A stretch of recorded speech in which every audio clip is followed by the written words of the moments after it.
Welcome to NS TV. నేను రాజీవ్. ముందుగా headlines చూద్దాం. హుజురాబాద్లో వ్యాపారులు అప్రమత్తంగా ఉండాలని డీసీపీ వెంకటరమణ సూచించారు.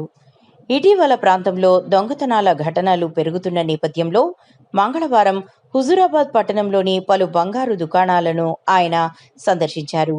ఈ సందర్భంగా మాట్లాడుతూ ప్రతి షాపులో తప్పనిసరిగా సీసీ కెమెరాలు ఏర్పాటు చేయాలని, వాటిని నిరంతరం పర్యవేక్షిస్తూ సక్రమంగా పనిచేసేలా చూడాలని సూచించారు.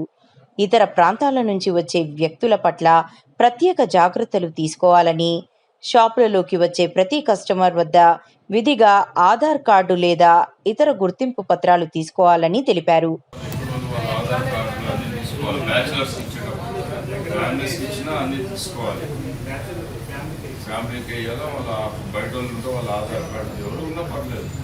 వాళ్ళు అన్నీ పెట్టుకోవాలి. ఎంప్లాయీస్ ఎవరైనా ఉన్నారా మీ దగ్గర?